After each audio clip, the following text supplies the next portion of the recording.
सभी बच्चों, भाई-बहनों का बहुत स्वागत है। आज मैं संतोष कपूर एक और कहानी लेकर आपके सामने प्रस्तुत कर रही हूँ। आशा है आपको वो पसंद आएगी और अच्छा लगेगा और आप कुछ उससे सीखेंगे भी। कुछ समय पहले की बात है कि रामनगर नाम का एक शहर था जिसमें प्रकाश, जो कि काफ़ी युवा ही था,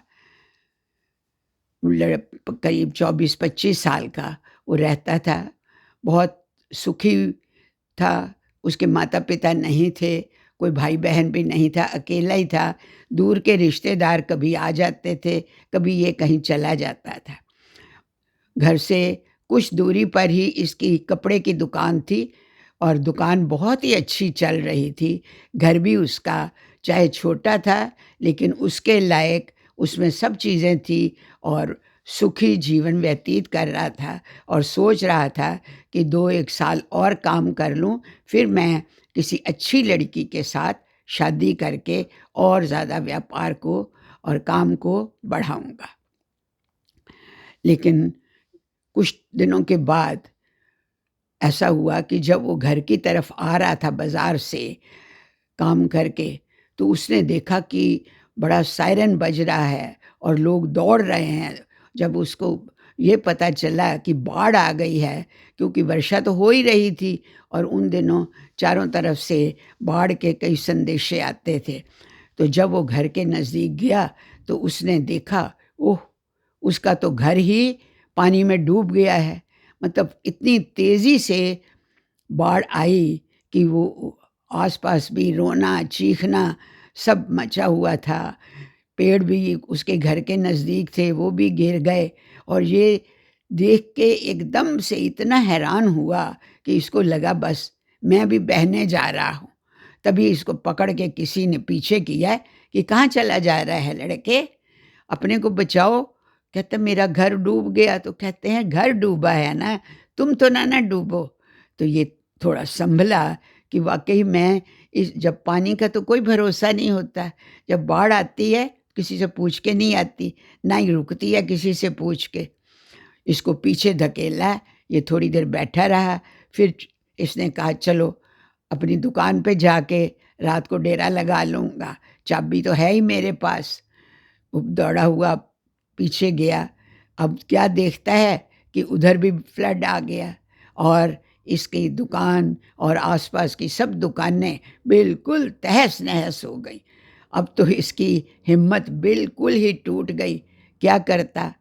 भूख भी लगी हुई थी, सुबह से भूखा-प्यासा। अब इतनी निराशा ने उसको घेर लिया कि उससे एक कदम भी नहीं चला जा रहा था। पर जैसे-तैसे लोगों के कहने पर कि दौड़ जाओ पीछे, पीछे चले जाओ, सुरक्षित जगह पे चले जाओ, पुलिस का भी ऐलान यही हो रहा था। तो ये मरता-खपता क्या ना करता, पीछे की तरफ दौड़ पड़ा, चलता रहा। इसको कोई ऐसा ठिकाना नहीं मिला कि जहाँ पर ये थोड़ा बैठ के कुछ सोचे कि मैं क्या करूँ? तभी इसको दिखा कि एक जगह पर पानी फ्लड का आया तो हुआ था, लेकिन बहुत कम और एक मंदिर, वो तो बिल्कुल ही ठीक-ठाक था। तो मंदिर के अंदर से एक पुजारी जी आए और ये दौड़ के उनके पास गया। उन्होंने कहा, "बेटे, क्या बात है?" उसने कहा कि, "मेरा घर भी चला गया, डूब गया, मेरी दुकान भी डूब गई। मैं बिल्कुल बेसहारा, भूखा-प्यासा भटक रहा हूँ। पंडित जी मुझे बताइए, मैं भी बस इसमें डूब जाना चाहता हूँ। अब मैंने क्या करना है? ना मेरा कोई आगे, ना पीछे, ना पैसा, ना धेला।" तो पंडित जी बहुत अच्छे बंदे थे। उन्होंने कहा, "नहीं बेटे, ऐसे नहीं सोचते। भगवान ने तुम्हारा घर और दुकान तोड़ दी है, खराब कर दी है किसी मकसद से। शायद तुमसे बहुत अच्छे काम करवाने हों। शायद ये इसलिए हो गया हो कि तुम नए सिरे से अपना जीवन व्यतीत करो और खूब ही उन्नति करो। अपनी भी और दूसरों की भी सेवा का काम करो।" ये सुनकर इसकी मैं थोड़ी-सी ऐसे इसको लगा कि जैसे बिजली सी चमकी है, इसके दिलो-दिमाग में कुछ हलचल मची। फिर उन्होंने अंदर से लाके इसको एक केला और एक संतरा दिया कि बेटे, लग रहा है तुमने कुछ नहीं खाया, मेरे पास कुछ है नहीं, ये प्रसाद का पड़ा हुआ है, आप इसको खा लो और आगे फिर किसी सुरक्षित जगह पर चले जाओ। उसने खा लिया, तब उसमें बोलने की ताकत आई, तो कहने लगा, पंडित जी, मैं कहाँ जाऊँ? मेरा कोई ठिकाना नहीं, मैं आपके पास रह सकता हूँ। वो कहते, रह तो सकते हो, पर बहुत कम जगह है और तुम्हारे लिए कोई बिस्तर वगैरह भी मेरे पास नहीं। हाँ, ऐसे है, थोड़ा-सा आगे चलोगे तो रामदास एक सेठ हैं, उनका एक ठिकाना है। उन्होंने कुछ एक आध कमरा भी बनवाया हुआ है और बड़े भले आदमी हैं, अपनी सेठानी जो कि जिसका नाम देविका है, उसके साथ रह रहे हैं। उनके द्वार पे तुम चले जाओ और उनको कह देना कि पंडित जी ने भेजा है। अब उसको कुछ लगा कि मुझे रास्ता मिल रहा है, चलने लगा पूछ-पाछ के वो सेठ जी के घर में गया। सेठानी जी ने दरवाज़ा खोला, इसने उनका पैर छुए और सेठ जी आ गए इतनी देर में, इसने उनके भी पैर छुए। उन्होंने कहा, अच्छा लड़का है, देखो कितना संस्कारी है। और उसको कहा, बेटे क्या बात है, इतनी अब तो रात होने आ रही है और तुम कहाँ से आ रहे हो, बड़े भीगे हुए हो। उसने सारा बताया कि मेरा ऐसे घर भी और मेरी दुकान बिल्कुल तहस-नहस हो गई है, मैं बिल्कुल बेसहारा हूँ और उनसे सहारे के लिए भीख मांगी कि आज रात को मुझे सोने दीजिए अपने यहाँ पर। उन्होंने कहा, कोई बात नहीं बेटे। इसने पंडित जी का भी हवाला दिया। उसने कहा, ना भी पंडित जी ने कहा हो, कोई बात नहीं, ऐसी दुख की घड़ी में हम सब एक हैं। फिर अपने आप ही कहने लगे कि बेटा मनोहर अभी तक आया नहीं, कब से गया हुआ है। तभी किसी ने दौड़ता एक दो लोग आए कि मनोहर, मनोहर, मनोहर।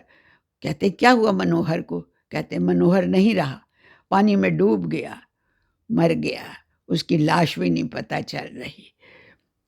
तभी इन दोनों सेठ और सेठानी बेहोश से हो गए। अब क्या करें? तभी पुलिस के कुछ आदमी आए जो कि उसकी लाश को लेके आए। घर के बाहर ही उसका रख दिया।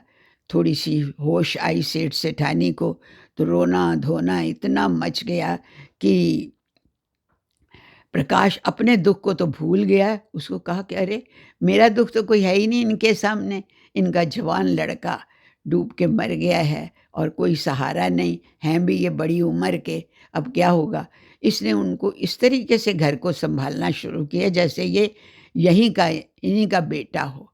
तभी सारा उसको सारी रात उसके पास लाश के पास बैठा रहा।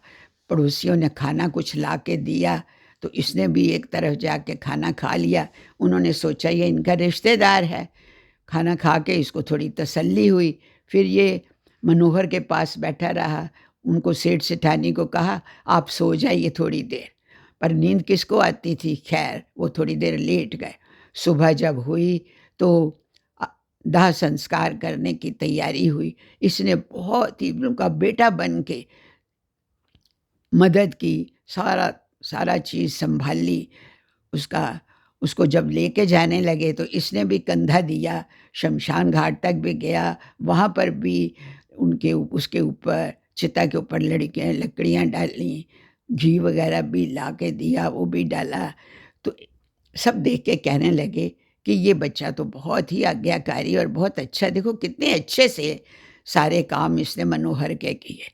जब लौट के आए, फिर सफाई भी इसने घर की कर दी। दौड़-दौड़ के जवान था, इसमें पता नहीं कहाँ से इतना जोश आ गया, सब कुछ इसने अच्छे से सँभाला। तभी किसी पड़ोसी ने फिर से खाना ला के दिया, इसने खाना भी खाया, सब कुछ किया और शाम जब हो गई तो कहने लगा सेठ सेठानी जी से कि अब मुझे आज्ञा दीजिए। कहते हैं, आज्ञा किस बात की बेटे? हमें तो लगा कि हमारा मनोहर ही वापस आ गया है। तुमने बच्चे हमारी इस बुढ़ापे में इतनी मदद की है कि हम तुम्हारा एहसान नहीं उतार सकते।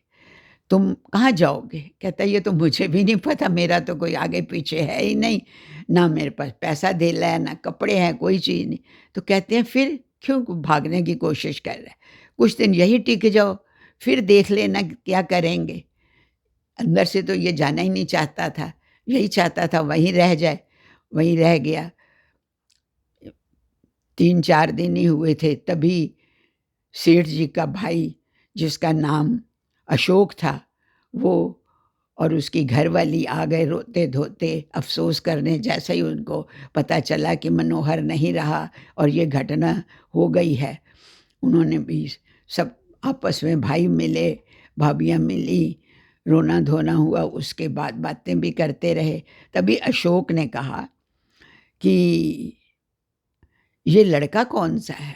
क्या है ये? आपका कोई नया रिश्तेदार है या पड़ोसी है या क्या है? कहते हैं इसका नाम प्रकाश है। इसके साथ भी यही हुआ है कि घर-बार सारा बाढ़ में ख़त्म हो गया, अब इसका कोई सहारा नहीं, ये बेचारा। लेकिन इतना अच्छा है कि इसने हमें बिल्कुल कोई काम नहीं करने दिया और इस दुःख की घड़ी में ऐसे खड़ा रहा जैसे मनोहर का ही कोई दूसरा रूप भगवान ने भेज दिया है। तभी उसको अपने अंदर से लगा कि देखो, पंडित जी ने ठीक ही कहा था। चलो मैं किसी के काम आया, ये भी बहुत बड़ी बात है। तो अशोक ने उससे कहा, बेटे क्या कर सकते हो तुम? तो इसने बताया कि मेरा कपड़े का काम था। कहते हैं अच्छा, हमारा भी कपड़े का काम है, व्यापार है, बहुत है, लेकिन हमारे पास कोई ऐसा बंदा टिकता नहीं है, हमें एक ईमानदार लड़के की ज़रूरत है।